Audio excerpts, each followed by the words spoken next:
ओम शांति। आज भट्टी का दिन है 36। मुरली है 1 नवंबर 1981 की। मुरली का टाइटल है सेवा की सफलता की कुंजी। तो आज की मुरली के अंदर बाबा ने प्रत्येक प्रकार की सेवा के अंदर सफलता मिलने का आधार क्या है वो तो बताया ही है, परंतु सेवा में सफलता ना होने के कारण भी बताए हैं। ऐसे बाबा ने मुरली के अंदर खास 3 कारण बताए हैं। सेवा के अंदर जो विघ्न पड़ते हैं, जो कारण बनते हैं, जो समस्याएं, जो परिस्थिति आती है, उसके बाबा ने यही कारण बताए हैं। और कारण बताने के पश्चात बाबा ने हर प्रकार की सेवा में हमें जो सेवाएं हमें असफल लगे उन कार्यों में भी हम सफलता का अनुभव कर सकते हैं, सफलता प्राप्त कर सकते हैं। तो उनकी कुंजी मुरली में सर्वप्रथम बाबा अपने बच्चों को आज खुदाई खिदमतगार रूप में देख रहे हैं। खुदाई खिदमतगार, जिनके अंदर 2 शब्द प्रस्तुत हैं, एक है खुदा और दूसरी है खिदमत, अर्थात बाप और सेवा दोनों की याद स्वतः ही साथ साथ रहे। बाबा ने कहा वैसे भी आजकल की दुनिया में कोई किसी का काम नहीं करता है, कोई किसी का सहयोगी नहीं बनता है। तो एक दो को कहते हैं कि भगवान के नाम पर ये काम करो या खुदा के नाम पर ये काम कर दो, क्योंकि समझते हैं कि भगवान के नाम से हमें सहयोग मिल जाएगा, सफलता मिल जाएगी। तो एक बार की बात है कि एक फकीर सूफी संत जिसके बाल बहुत बड़े हो गए थे, उसको विचार आया कि मुझे नाई के पास जाकर के अपने ये बाल कटवा लेने चाहिए, परंतु क्योंकि वो फकीर था तो उसके पास तो कोई पैसा नहीं था। वो एक नाई की दुकान पर गया और नाई को कहने लगा कि तुम मेरे बाल काट दो। नाई ने कहा कि क्यों नहीं, ज़रूर, पर ये लिस्ट लगी हुई है, जिस प्रकार से आपको जो भी कार्य हमारी दुकान पर करवाना है उस हिसाब से यहाँ पर पैसे हैं लिखे हुए। तो वो फकीर जो है वो उसको बोलता है कि देखो भाई, मेरे पास पैसे तो नहीं हैं, मुझे बाल कटवाने हैं, लेकिन क्या तुम भगवान के नाम पर इतना काम कर सकते हो? तो जैसे ही वो नाई ये बात सुनता है कि भगवान के नाम पर, और वो नाई उसके बाल काट देता है। और बाल काटने के बाद में जब वो खड़ा होकर के जाने लगता है तो वो व्यक्ति बोलता है कि फकीर है, वो बोलता है कि अगर आपको पैसे चाहिए तो मैं आपको पैसे ला करके दे दूंगा। वो व्यक्ति कहता है कि नहीं, क्या आपको विश्वास नहीं है कि मैंने भगवान के नाम पर ये काम कर दिया है?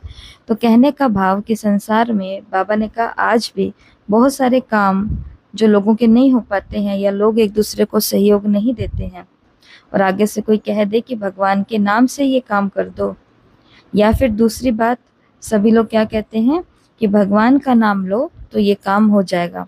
जैसे हम सभी ने कहानी में सुना है, शास्त्रों में देखा पढ़ा है कि जब राम सेतु बन रहा था उस समय वो सेतु बनाने के लिए पत्थर जो भी डाले जा रहे थे, लगाए जा रहे थे, वो सभी डूब रहे थे। पत्थरों के ऊपर जैसे ही राम नाम लिखा गया तो वो पत्थर भी तैरने लगे।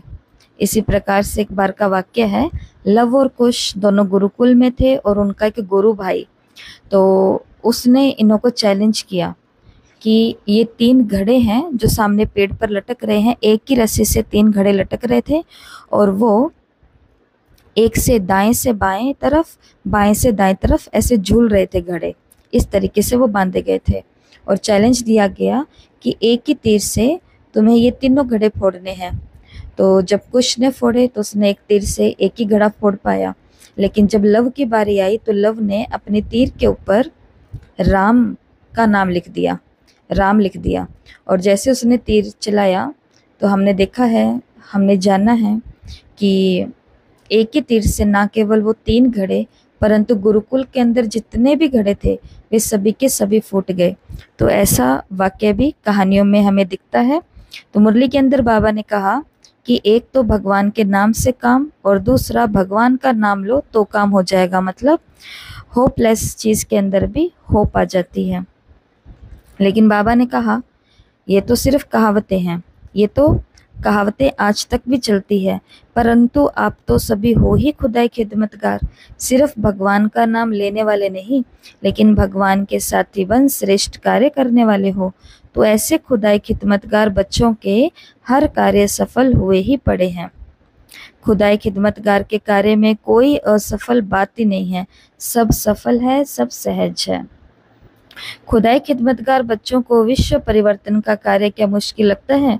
तो बाबा ने कहा कार्य मुश्किल नहीं है, लेकिन फिर भी क्वेश्चन उठते हैं, विघ्न पड़ते हैं, भूल जाते हैं। उसका कारण बाबा ने बताया कि जो असफलता का या मुश्किल का अनुभव होता है, उसका कारण है केवल खुद को खिदमतगार समझ लेते हो, खुदाई खिदमतगार नहीं होते, खुदा को खिदमत से दूर कर देते हो, और इसीलिए अकेले होने के कारण सहज बात भी मुश्किल हो जाती है, सहज कार्य भी मुश्किल हो जाता है।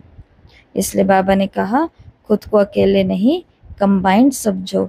कंबाइंड समझेंगे तो जो भी हम सेवा करेंगे उस सेवा में स्वतः ही खुदाई जादू भर जाएगा।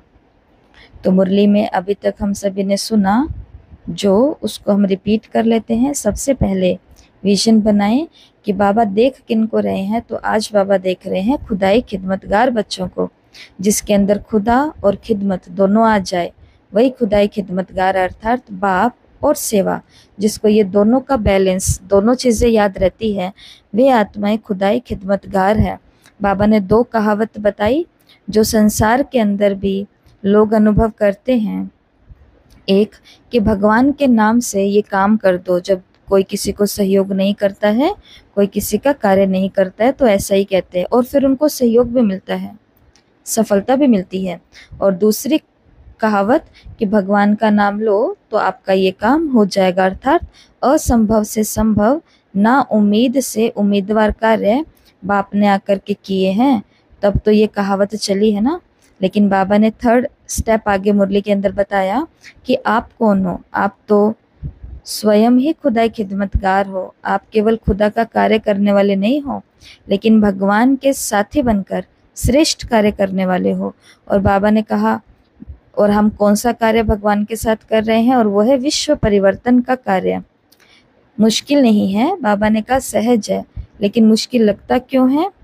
और उसका कारण है कि खुदा को खिदमत से हम जुदा कर देते हैं, अकेले हो जाते हैं, और अकेले हो जाने के कारण सफलता भी हमसे दूर हो जाती है, सहज कार्य भी मुश्किल हो जाता है।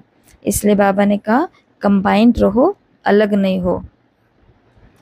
लेकिन फिर भी अलग कर देते हो, तो सदा ये नाम याद रहे कि सेवा, सदा ये नाम याद रहे तो सेवा में स्वतः ही खुदाई जादू भर जाएगा। तो कौन सा नाम याद रहे? खुदाई खिदमतगार। तो खुदा के साथ ही हमें खिदमत करनी है, खुदा के डायरेक्शन पर ही श्रेष्ठ कार्य, विश्व परिवर्तन के कार्य हमें करने हैं। फिर मुरली में बाबा ने 2 शब्दों की करेक्शन करवाई है, खुद को सिर्फ सेवाधारी नहीं लेकिन ईश्वरीय सेवाधारी समझो, ये कारण है। बाबा ने कहा यही कारण है जो सेवा में मुश्किल, असफलता या विघ्न अनुभव होते हैं।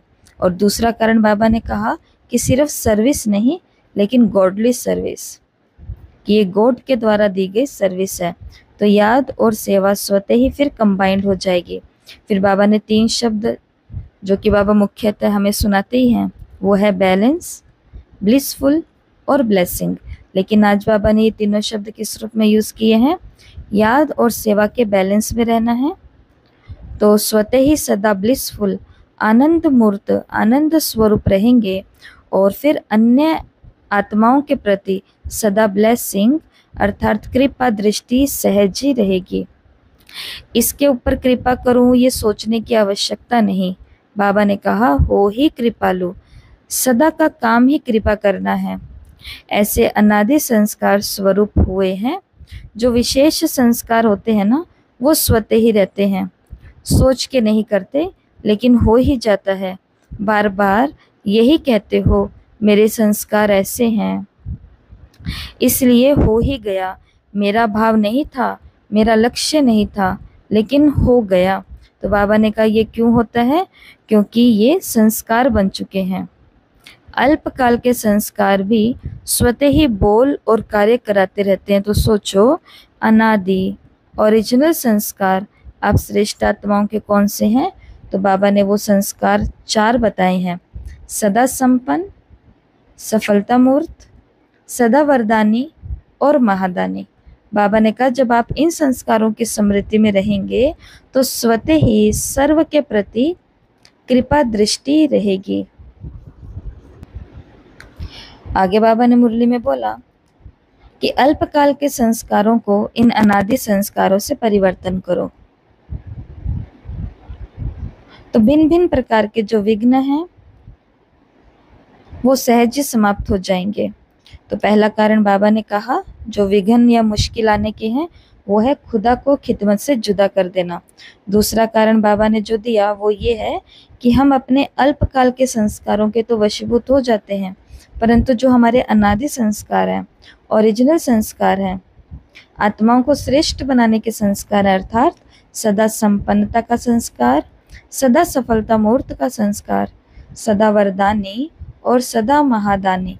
तो बाबा ने कहा अपने जो भी प्रकार के अल्प संस्कार हैं अल्पकाल के, उनको इन अनादि संस्कारों से परिवर्तन करो तो भी आपको सफलता मिलेगी, ये विघ्न फिर समाप्त हो जाएंगे। बाबा ने कहा कि बाप दादा को अब तक भी बच्चों की स्व परिवर्तन व विश्व परिवर्तन की सेवा में मेहनत देख करके सहन नहीं होता। खुदाई खिदमतगार और मेहनत, बाबा ने कहा जब नाम से काम निकाल रहे हैं तो आप तो हो ही अधिकारी। देखो बाबा ने कितनी सुंदर पॉइंट कही है कि संसार के भक्त जो हैं वे भगवान के नाम से ही काम निकलवा रहे हैं, तो हम तो हैं ही अधिकारी। आप लोगों की मेहनत कैसे हो सकती है? फिर छोटी सी गलती करते, और वो कौन सी गलती है? वो गलती बाबा ने बताई कि अपने संस्कारों से मजबूर हो जाते हो। मेरा संस्कार, मेरा स्वभाव अनादिकाल के बजाय मध्यकाल के समझ लेते हो, और मध्यकाल के संस्कार स्वभाव को मेरा स्वभाव, मेरा संस्कार समझना ये गलती है। ये बाबा ने हमारी नेक्स्ट गलती बताई कि अपने अनादिकाल के नहीं, अपने मध्यकाल के संस्कारों को अपना संस्कार समझते हैं और फिर कहते हैं मेरा स्वभाव, मेरा संस्कार। बाबा ने कहा ये रावण के संस्कार हैं, आपके नहीं। तो पराई चीज को अपना मानना, यही तो गलती करते हो, तो हमें सफलता क्यों नहीं मिल रही है?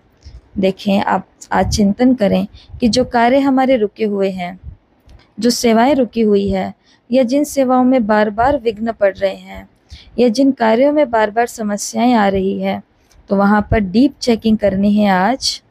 पहली चेकिंग तो ये करेंगे कि क्या वो कार्य, क्या वो सेवा मैं खुदा से जुदा होकर के तो नहीं कर रही हूँ, अर्थात अपने नाम, अपनी शान, अपनी महिमा, अपनी पोजीशन, अपने रुतबे को बढ़ाने के लिए, नेम और फेम के लिए। ऐसा हो सकता है? तो अगर हम सच्चाई से चेकिंग करेंगे तो हम खुद को संभाल लेंगे, खुद को सतर्क कर लेंगे, और उसमें फिर सफलता भी मिलेगी। तो वो कुछ क्षणिक की नहीं, वो बहुत बेहद और बहुत कीमती सफलता होगी। इसी प्रकार जो कार्य हम कर रहे हैं जिनमें हमें सफलता नहीं मिल रही है, वो पढ़ाई हो सकती है, वो जॉब हो सकती है, वो गृहस्थ की कोई बातें हो सकती हैं, तो उसके अंदर आज ये भी चेकिंग करनी है कि क्या मैं बाबा का नाम लेकर के ये काम कर रही हूँ, अर्थात बाबा के ऊपर विश्वास रखते हुए। एक व्यक्ति जो कि खाई में गिर गया था, खाई में गिर गया, और गिरते गिरते उसके हाथ में एक डाली लग गई, तो उसने डाली को पकड़ लिया और डाली को पकड़ करके वो लटका रहा। पहले तो क्योंकि वो व्यक्ति नास्तिक था, तो पहले तो वो आसपास के लोगों को बुलाने लगा जोर जोर से आवाज़ दे करके कि मुझे बचाओ, मुझे बचाओ, मुझे बचाओ। जब दूर दूर तक किसी ने भी आवाज़ नहीं सुनी, आखिर थक हार करके, कहते हैं ना कि मरता क्या नहीं करता, तो आखिर थक करके वो भगवान को पुकारने लगा और कहने लगा कि भगवान, अगर आप हो तो आज मुझे आप अपना परिणाम दिखाओ, आप मुझे आज अपना रिजल्ट दो कि आप हो। मैं आपकी हमेशा पूजा करूँगा, मैं आस्तिक बन जाऊँगा, आप बस मेरी जान बचा लो, तो मैं आप पर विश्वास करूँगा। तो आवाज़ आती है कि नहीं, मुझे पता है तुम मेरा विश्वास नहीं करोगे, इसलिए मैं तुम्हारी मदद नहीं करूँगा। तो वो कहता है कि नहीं नहीं, मैं ज़रूर आपके ऊपर विश्वास करूँगा, बस आप आज मेरा ये काम कर दो कि मेरी जान बचा लो, और मैं आप पे ज़रूर विश्वास करूँगा। तो भगवान उसे बोलते कि ठीक है, डाली को छोड़ दो। और वो आगे से भगवान को बोलता है कि अरे भगवान, आपको पता भी चल रहा है कि आप क्या बोल रहे हो, तो बात यहीं पर ही समाप्त होती है। कहने की बात है कि जो भगवान से ये कह रहा है कि मैं आपकी हर बात पर विश्वास करूंगा, तो वो ये बात पर क्यों नहीं विश्वास कर रहा कि अगर भगवान कह रहा है कि हाथ छोड़ दो तो विश्वास करके हाथ छोड़ दो। इसलिए भगवान को मालूम पड़ता है कि कौन कर सकता है और कौन नहीं कर सकता। हमारे भी जो कामों में हमें सफलता नहीं मिल रही है तो उसका दूसरा कारण चेक करें, क्या उसको मैं सिर्फ सेवा समझ रही हूँ या गॉडली सर्विस समझ रही हूँ? क्या मैं खुद को सेवाधारी समझ रही हूँ या ईश्वरीय सेवाधारी समझ रही हूँ? तो विश्वास चाहिए, फेथ चाहिए, भरोसा चाहिए। किसके ऊपर? कि ये सेवा किसी मानव के द्वारा मुझे नहीं दी गई है, ये ईश्वर के द्वारा दी गई है और मैं किसी के द्वारा चुना हुआ सेवाधारी नहीं हूँ, मैं ईश्वर के द्वारा चुना गया सेवाधारी हूँ। तो आज हम अपने कर्मों में दो तो ये बात चेक करेंगे और तीसरी बात ये चेक करेंगे कि जब मैं किसी कार्य में मुझे सफलता नहीं मिल रही है या विघ्न पड़ रहे हैं तो वहाँ पर मैं अपने कौन से संस्कारों को यूज़ कर रही हूँ? अपने ओरिजिनल अनादि संस्कारों को यूज़ कर रही हूँ या सेवा करते करते भी मेरे मध्यकाल के अल्पकाल के संस्कार आ जाते हैं? तो बाबा ने कहा फिर सफलता आपसे दूर हो जाएगी, हर सहज काम भी फिर तो मुश्किल लगने लगेगा, भले वो कारोबार हो, भले ही वो रिश्ते हो, भले ही वो आध्यात्मिक जीवन भी क्यों ना हो। ठीक है। और आगे बाबा ने मुरली के अंदर बोला कि ये संस्कार आपके नहीं है, संस्कार तो रावण के हैं। मेरा कहने और समझने से मेरे में स्वतः ही झुकाव हो जाता है, जो चीज़ मेरी होती है ना उसमें स्वतः झुकाव हो जाता है, इसलिए छोड़ना चाहते भी छोड़ नहीं सकते। तो हमें ये बात को समझना पड़ेगा कि संस्कार हमारे ओरिजिनल संस्कार नहीं हैं। और उसके लिए हम क्या आधार लेंगे? उसके लिए हम बार बार दिन में अफर्मेशन का अभ्यास करेंगे। जैसे आज की मुरली में बाबा ने बारी बारी दोहराया है, खुदाई खिदमतगार, विश्व परिवर्तक, खुदाई खिदमतगार, विश्व परिवर्तक। तो आज पूरे दिन में हम बार बार रिपीट कर सकते हैं इन स्वमानों को। तो जब हम बार बार स्वमान की रिपीटेशन करते हैं तो हमारे ओरिजिनल संस्कार भी सबकॉन्शियस माइंड के अंदर, जहाँ हमने अपनी कई सारी यादों को समाया हुआ है, कई सारी चेतनाएं अंदर मर्ज हैं, तो वो सभी बाहर जागरूक होकर के आती हैं अगर उन पर फोकस किया जाए तो। फिर बाबा ने मुरली में आगे कहा एक और समस्या के बारे में, जो कि तीसरी बात है, और वो है सेवा में विघ्न पड़ने का कारण है। एक है अभिमान और दूसरा है अपमान। अभिमान अर्थात मैंने किया, और अपमान की भावनाएं भी बाबा ने कहा भिन्न भिन्न रूपों से विघ्न के रूप में आती है। तो बाबा ने कहा जब है ही खुदाई खिदमतगार, करण खरावनहार बाप है, तो छोटी सी गलती हुई ना ये। इसलिए कहा जाता है खुदा को जुदा नहीं करो, सेवा में भी कंबाइंड रूप में रहो, खुदा और खिदमत। तो बाबा ने कहा ये तो बहुत सहज है, फिर सभी प्रकार की मेहनत से छूट जाएंगे। तो ऐसी ये मुरली रही है।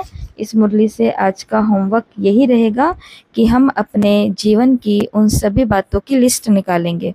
ऐसे कम से कम हमें 11 तो काम निकालने हैं। वो कोई रिश्ता हो सकता है, वो कोई बात हो सकती है, वो कोई कार्य हो सकता है जो हमारे घर परिवार सेवा केंद्रों से जुड़ा हुआ है, वो कोई संस्कार परिवर्तन हो सकता है। तो कुछ भी ऐसी चीज़ जो आपको लगती है कि इसमें मैंने बहुत कोशिश कर ली है लेकिन मुझे सफलता नहीं मिलती है, मतलब कोशिश इतनी जहाँ 20 नाखूनों का जोर लगा दिया हो तो फिर भी सफलता नहीं मिल रही है, तो उसके पीछे जा कर के ये 3-4 कारण ढूंढने हैं।